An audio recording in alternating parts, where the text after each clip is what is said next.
Hello students, myself Bhupinder Kaur, lecturer biology from Government Model School 3B1 Mohali. Dear students, today we are going to start another topic, that is packaging of DNA.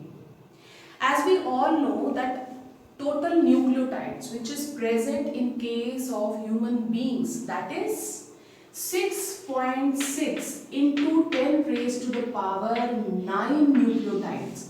हमारे अंदर जो nucleotides का number है human DNA में, total nucleotides का जो number है students, that is in millions. So total nucleotides जो हमारे अंदर प्रेजेंट है that is 6.6 into 10 raised to the power 9 nucleotides. And what is the distance between two base pairs in case of bDNA? हमने bDNA बड़ा ही detail में discuss किया है और उसमें हमें पता है कि what is the distance between two base pairs, or we can say what is the distance between two nucleotides. तो two nucleotides के बीच में डिस्टेंस है स्टूडेंट्स 0.34 नैनोमीटर. तो अगर हम टोटल नंबर ऑफ न्यूक्लियोटाइड्स जो ह्यूमन बींग्स के अंदर प्रेजेंट है उसे मल्टीप्लाई करें between the distance between two base pairs, तो इसकी जो स्टूडेंट्स वैल्यू आएगी that is approximately 2.2 metre. It means जो टोटल लेंथ है डीएनए की दैट इज 2.2 मीटर. और इतना लंबा बारीक जो थ्रेड है डीएनए का that is present in nucleus. और ये nucleus students this is not visible even with the compound microscope जो तुम स्टूडेंट्स यूज करते हो अपनी लेबोरेटरी में. न्यूक्लियस का साइज जो है students that is 10 raised to the power -6 metre. और इतना लंबा डीएनए का थ्रेड जो कि 2.2 मीटर है that is present with in this small size nucleus. तो ये कैसे प्रेजेंट है इतने छोटे साइज न्यूक्लियस के अंदर? एक्चुअली डीएनए जो है वो कॉइल्ड हुआ है, उसकी सुपर कॉइलिंग हुई है और कॉइल्ड होके it is accommodated with in the very small sized nucleus. अब डीएनए की जो कॉइलिंग है students, this coiling is done by some basic proteins, and these basic proteins they are known as histones. हमें पता है कि जो डीएनए है that is acidic in nature, तो नेचुरली उसकी जो कॉइलिंग है वो कोई अपोजिट चार्ज जो है करवाएगा. तो डीएनए की कॉइलिंग जो है वो बेसिक प्रोटीन्स के हेल्प से की जाती है which are known as histones. जब मैंने तुम्हें यूकैरियोटिक डीएनए करवाया था उस टाइम बताया था that eukaryotic DNA is linear and complexed with histones. तो ये हिस्टोन्स जो है ये बेसिक प्रोटीन्स हैं. And why they are basic proteins? Because they are rich in basic amino acids which is arginine and lysine. Due to the presence of these basic amino acids, the histone proteins they are basic in nature. और DNA की packing में ये histone proteins बहुत ही important role play करते हैं. Total 9 molecules जो है histones के देखे गए हैं during the packaging of the DNA, जिसमें से 8 हिस्टोन के मॉलिक्यूल्स कौन कौन से? H2A, H2B, H3 and H4. चारों टाइप के हिस्टोन्स के दो molecules, 2 molecules of H2A, H2B, H3 and H4, they have formed a octamer, core बनाया है, एक बॉल लाइक स्ट्रक्चर बनाई है इन्होंने एसोसिएट होके which is known as histone octamer. और इस हिस्टोन ऑक्टामर के ऊपर देखो डीएनए रैप्ड है. एक टर्न तो उसकी कंप्लीट है बट एक टर्न जो है दैट इज इनकम्प्लीट. तो डीएनए कितने टर्न्स में रैप्ड है स्टूडेंट्स? 1.75 टर्न्स जो है डीएनए की ओवर दिस हिस्टोन ऑक्टामर. और अगर इसके अंदर टोटल बेस पेयर्स देखे जाए स्टूडेंट्स तो टोटल बेस पेयर्स है इसके अंदर 146 base pairs.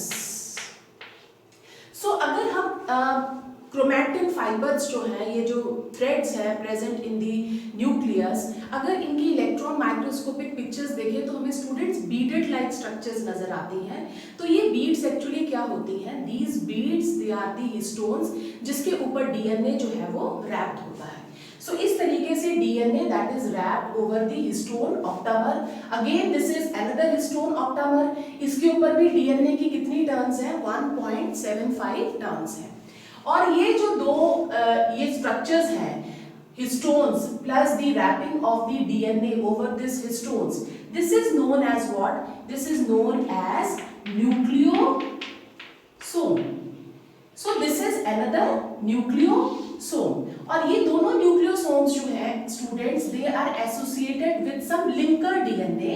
So this is the linker DNA. और इस लिंकर डीएनए की लेंथ कितनी है स्टूडेंट्स? Total 60 base pairs. सो इस तरीके से हमने डीएनए का डायमीटर किया था स्टूडेंट्स. डीएनए का डायमीटर कितना है? 2 नैनोमीटर. और जब ये 2 नैनोमीटर डायमीटर का डीएनए जो है वो रैप्ड होता है ओवर द हिस्टोन ऑक्टामर, तो उसकी जो थिकनेस है वो 2 नैनोमीटर से इंक्रीज होके कितनी हो जाती है स्टूडेंट्स? 10 to 11 नैनोमीटर हो जाएगी. और इस तरीके से जो है वो कॉइलिंग जो है वो स्टेप बाय स्टेप जो है वो इंक्रीज होती रहती है. और इस तरीके से by the process of the super coiling the DNA that is packed with the very small sized nucleus which is of the size 10 raised to the power -6 metre. So 8 histone के जो molecules हैं वो तो associated है in forming the histone octamer और in forming the nucleosome. और एक जो H1 मॉलिक्यूल है हिस्टोन का students, that is associated with the linker DNA. इसके अलावा कई जो नॉन हिस्टोन प्रोटीन्स होते हैं वो आगे जब इनकी दोबारा कॉइलिंग होगी तो वहां पे ये नॉन हिस्टोन प्रोटीन्स जो है वो बहुत ही इंपॉर्टेंट रोल प्ले करेंगे.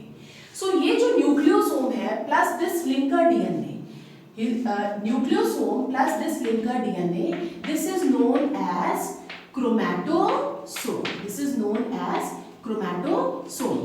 So ये जो न्यूक्लियोसोम्स हैं ये प्राइमरी लेवल है, फर्स्ट लेवल है पैकिंग का ऑफ द डीएनए.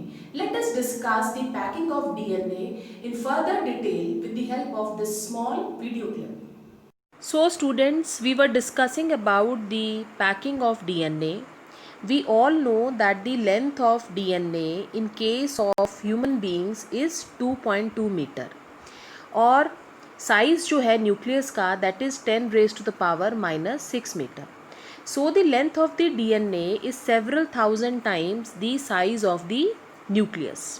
So इसीलिए DNA का जो है वो सुपर कॉइल होना बहुत ज़्यादा ज़रूरी है ताकि वो with in this very small size nucleus उसके अंदर जाके पैक हो सके. अब डीएनए का जो प्राइमरी लेवल है पैकिंग का, जो अभी मैंने तुम्हें थोड़ी देर पहले बताया, दैट आर दी न्यूक्लियोसोम्स. अगर इलेक्ट्रॉन माइक्रोस्कोपिक पिक्चर्स जो हैं वो क्रोमोसोम्स की या क्रोमैटिन फाइबर्स की देखी जाएं तो हमें छोटी छोटी सी बीड्स लाइक स्ट्रक्चर्स जो हैं वो विजिबल होती हैं. And these bead like structures they are known as nucleosomes.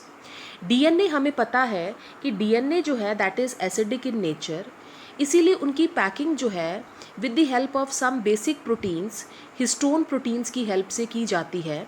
और डीएनए जो है that is wrapped over this histones ताकि वो कॉइल हो सके और it can get itself pack with in this very small size nucleus. तो जो डीएनए का बच्चों डायमीटर होता है दैट इज़ 2 नैनोमीटर. और जब ये 2 नैनोमीटर डायमीटर वाला डीएनए जो है जब ये रैप होता है ओवर दी हिस्टोन्स तो उसकी जो थिकनेस है वो 2 नैनोमीटर से 10 नैनोमीटर तक की हो जाती है. फिर ये जो बीड्स लाइक स्ट्रक्चर्स हैं इनमें सेकेंडरी जो है लेवल आती है पैकिंग का. सेकेंडरी लेवल पैकिंग का मतलब ये अब 3 टाइम्स जो हैं ये कलेक्ट हो जाएंगे एक दूसरे के साथ और अब इनकी थिकनेस जो है वो 10 नैनोमीटर से 30 नैनोमीटर तक की हो जाएगी. एंड देन अगेन ये जो जब ये सॉलिनॉइड फॉर्म भी इसको हम कहते हैं कि जब ये सॉलिनॉइड फॉर्म या सेकेंडरी फॉर्म को गेन करते हैं फिर ये लूप लाइक स्ट्रक्चर्स जो हैं वो फॉर्म करेंगे. और again these loop like structures will further form these loops and these loops को हम कहते हैं क्रोमैटिड्स. और फिर क्रोमैटिड्स जो है this will take the form of the chromosome. हम इन सभी स्ट्रक्चर्स को 1 by 1 जो है वो डिस्कस करेंगे. सबसे पहला तो जो प्राइमरी लेवल है पैकिंग का हमें पता है that are the nucleosomes. Nucleosomes किसका कंपोज्ड है? डीएनए प्लस हिस्टोन प्रोटीन्स का बना हुआ है। डीएनए एसिडिक है इन नेचर, सो इसीलिए कुछ बेसिक प्रोटीन्स जो हैं वो डीएनए की रैपिंग में हेल्प कर रही हैं। And we all know that there are 8 histone molecules जो कि हिस्टोन ऑक्टामर्स जो हैं वो फॉर्म्ड करते हैं, और इस हिस्टोन ऑक्टामर के ऊपर डीएनए रैप्ड होता है इन 1.75 टर्न। और डिफरेंट बीट्स जो होती हैं they are joined with one another with the help of linker DNA. सो यहाँ पे आप स्ट्रक्चर देखिए न्यूक्लियोसोम्स की। देखो this is the histone octamer, और हिस्टोन ऑक्टामर को अगर हम बड़े ध्यान से देखें तो इस हिस्टोन ऑक्टामर में टोटल 8 हिस्टोन प्रोटीन्स हैं जो कि बेसिक प्रोटीन्स हैं, because they are rich in lysine and arginine amino acid. और देखा जाए तो इस हिस्टोन ऑक्टामर्स के ऊपर डीएनए जो है, जो इस ब्लू कलर के स्ट्रैंड के फॉर्म में दिखाया गया है, ये रैप्ड है over this histones. And again ये डीएनए थोड़ा सा रन किया and again it is wrapped over the histones. So देखा जाए तो ये हिस्टोन्स जो कि बेसिक प्रोटीन्स हैं, ये डीएनए को कॉइल करने में हेल्प कर रही हैं। और डीएनए का साइज़ जो कि 2 नैनोमीटर थिकनेस का है, जब ये कॉइल हो जाता है ओवर दिस हिस्टोन्स तो उसकी थिकनेस जो है वो 2 नैनोमीटर से 11 नैनोमीटर या 10 नैनोमीटर तक की हो जाती है। तो ये जो है ये पहला लेवल है पैकिंग का, कि जब डीएनए जो है that is wrapped over basic proteins called histones which are known as what? Nucleosomes. उसके बाद स्टूडेंट सेकेंडरी लेवल आता है पैकिंग का, जिसको हम सोलेनॉइड स्ट्रक्चर भी कहते हैं। अब ये जो बीड्स हैं, these beads, I will draw it again. ये जो बीड्स हैं स्टूडेंट्स, जैसे दीज आर न्यूक्लियोसोम्स, ये अगेन अब they will get collected with one another 3 times. ये 3 टाइम्स इस तरीके से एक दूसरे के साथ कलेक्ट हो जाएंगे, मतलब इनकी फर्दर जो है वो कॉइलिंग हो जाएगी और ये सोलेनॉइड फॉर्म अटेन कर लेंगे।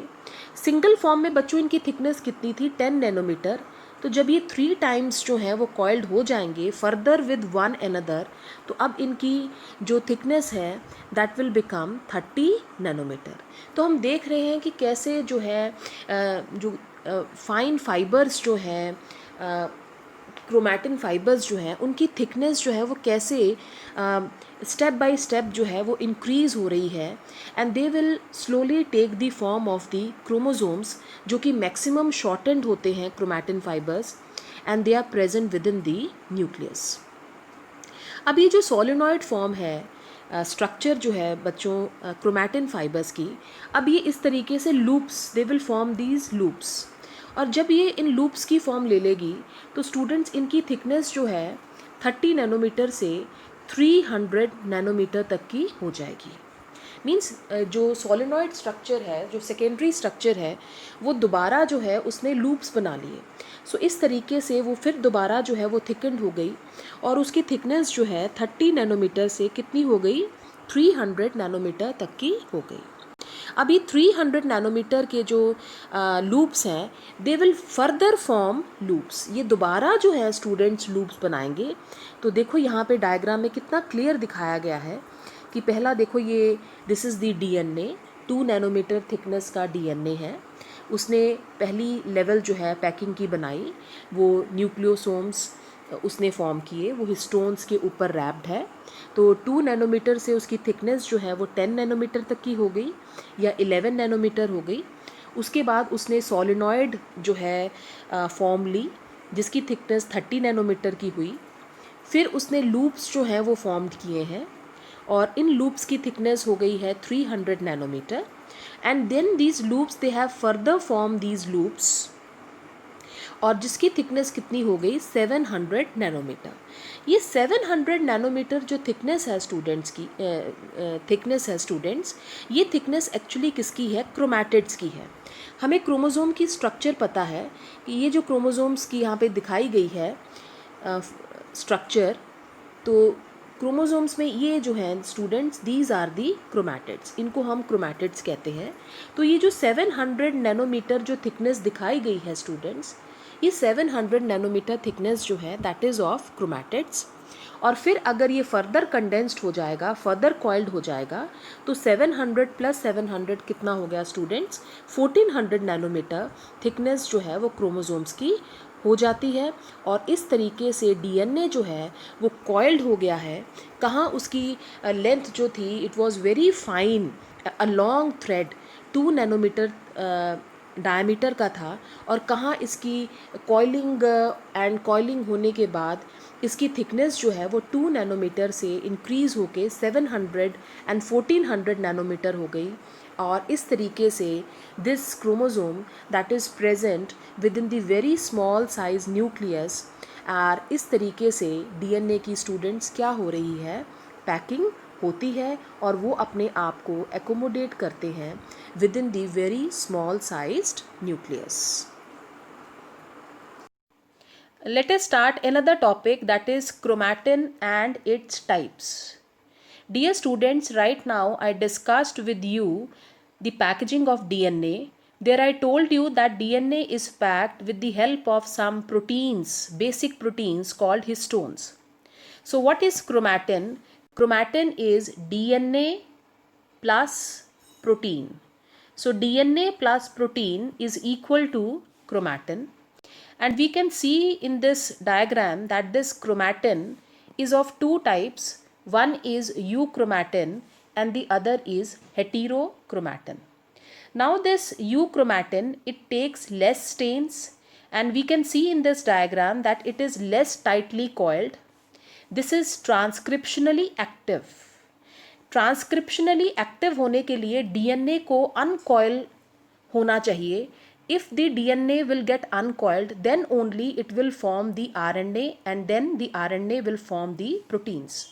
So euchromatin जो है, this is less tightly coiled, this is less condensed, and therefore it is transcriptionally active and it takes lesser stain. Whereas heterochromatin, we can see in this diagram that the heterochromatin, that is more condensed, it is more tightly coiled, and therefore it is transcriptionally inactive or silent, and this will take more stain. Now the heterochromatin DNA is very inactive, and this is more compactly arranged. Now we will see the position of this heterochromatin and euchromatin on the chromosome. We can see in this diagram that the heterochromatin, that is present near the ends of chromosomes, which are known as telomeres, and near the centromere area. Centromere is the point where the two sister chromatids are joined with one another. So the heterochromatin is seen near the centromere area and near the ends of the chromosomes. And usually ये जो heterochromatin है, here DNA is more condensed, it is inactive, और देखा गया है कि इन areas में usually repetitive DNA जो है दैट इज प्रेजेंट, और ये डार्कर स्टेन जो है वो लेता है. Whereas euchromatin जो है that is present in the middle areas of these chromosomes or these chromatids, and this euchromatin, it takes less stain and it is transcriptionally active. Now let us start the differences between heterochromatin and euchromatin. Heterochromatin is highly packed form of chromatin, whereas euchromatin is loosely packed form of chromatin. Heterochromatin is generally inactive, whereas euchromatin is generally active. Heterochromatin contains more DNA, whereas euchromatin contains less DNA. Heterochromatin is less abundant, whereas euchromatin is more abundant.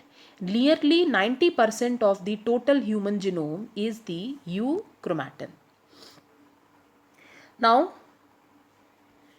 heterochromatin is present only in eukaryotes, whereas euchromatin is present in both pro and eukaryotes. Now, this heterochromatin is of two types. One is constitutive heterochromatin and the other is facultative heterochromatin.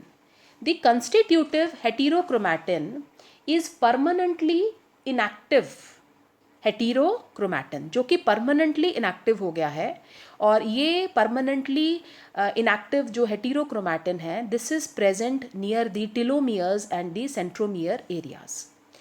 Facultative जो heterochromatin है students, वो temporarily inactive है. Constitutive permanently inactive है, facultative is temporarily inactive. Facultative heterochromatin का students example जो है that is the Barr body. Now what is this bar body? In females 2X chromosomes are present, but 1X chromosome जो है that is temporarily inactive. वो facultatively heterochromatized है. So ये जो bar body है in case of females of human beings, that is an example of facultative heterochromatin in which 1X chromosome that is temporarily inactive. Whereas जो euchromatin है students, that is only of one type. Heterochromatin is easily and highly stained. Euchromatin it takes lesser stain. Heterochromatin is present towards the periphery. Periphery means किनारा जो है nucleus का वहाँ पे present है, जबकि euchromatin जो है that is present towards the inner part. So these are the differences between euchromatin and heterochromatin. Now next topic is central dogma. Now what is central dogma? Central dogma was discovered by Francis Crick in the year 1958. Central dogma is the flow of information from the DNA to RNA and then to proteins. The flow of information according to Francis Crick is one way and unidirectional, that is only in one direction, from DNA to RNA and then to proteins. So we can say that the flow of information from the master copy DNA to the working copy RNA and then to building plan polypeptide, this is known as central dogma. Now in central dogma, various events they are taking place. The first event is transcription. Now this DNA students, this is going to form the copies of RNA. So DNA की भी many copies it should be formed so that they can form many copies of RNA. So DNA की जो है replication हो रही है, DNA अपनी copies जो है वो form कर रहा है, and then these DNA they are making what? They are making RNA. And this process is known as transcription. So transcription is the process of formation of RNA from the DNA.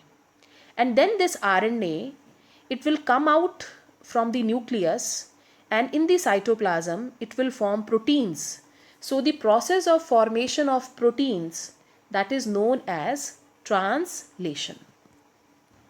Now students, we all know that the master molecule or the master copy, this is present in the nucleus and this is DNA. All the biological information necessary for the formation of proteins that is present in this DNA, and this DNA it cannot comes out from the nucleus because ये जो DNA है that is of much larger size और जो nuclear pores हैं इनका size काफ़ी छोटा है. Whereas जो protein synthesis है और जितना भी raw materials which is necessary for the formation of proteins that is present in the cytoplasm.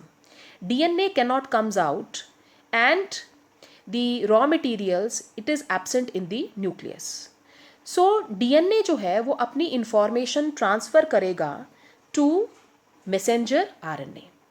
DNA के अंदर students information है about millions of proteins or thousands of proteins which are going to be formed in our body, but at one time only few proteins they are formed. So DNA अपनी थोड़ी information जो है वो transfer करेगा to the RNA, and then this RNA being smaller in size, it will easily come out through these nuclear pores like we can see in this diagram, and in the cytoplasm this messenger RNA, along with other RNAs and ribosomes, will form the proteins. So this process of formation of RNA from DNA, like we can see in this diagram, this is taking place in nucleus, and this is known as transcription, whereas the translation, which is the process of formation of proteins, that is taking place in the cytoplasm. So replication event जो है वो involve है, replicas में DNA जो है वो अपनी copies form कर रहा है. ट्रांसक्रिप्शन जो है उसमें आरएनए फॉर्म्ड हो रहा है from the DNA with the help of enzyme RNA polymerase, and translation में proteins they are formed. Information जो है स्टूडेंट्स डीएनए से आरएनए में ट्रांसफ़र हुई है इन 4 लेटर लैंग्वेज, और ट्रांसलेशन में वो इंफॉर्मेशन जो है वो 4 लेटर लैंग्वेज से ट्रांसफ़र हो जाएगी into 20 letter language of amino acids which will form the proteins. So student, this was all about central dogma. Now an exception to this one-way flow of information was discovered by Temin and Baltimore in the year 1917. और ये जो exception जो थी Temin और Baltimore ने notice की थी in retroviruses.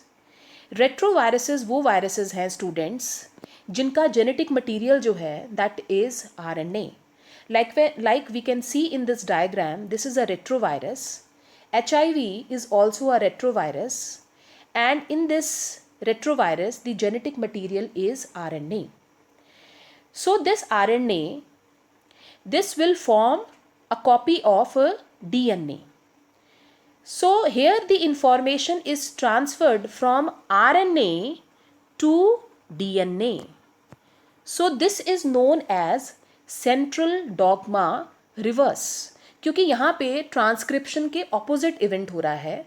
Usually information जो है वो ट्रांसफ़र होती है from DNA to RNA, but in case of these retroviruses the information is transferred from RNA to DNA, and this process is known as central dogma reverse, and this takes place with the help of enzyme reverse transcriptase.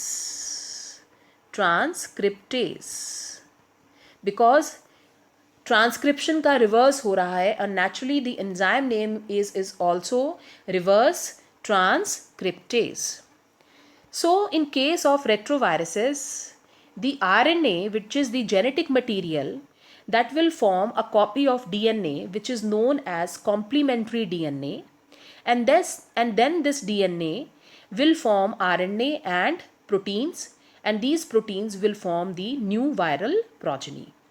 So this flow of information from RNA to DNA, this is known as central dogma reverse, and this is found in retroviruses. So students, this was all about the packing of DNA, chromatin and its types, and central dogma. In my next video, we will discuss about the replication of DNA. Till then students, thank you.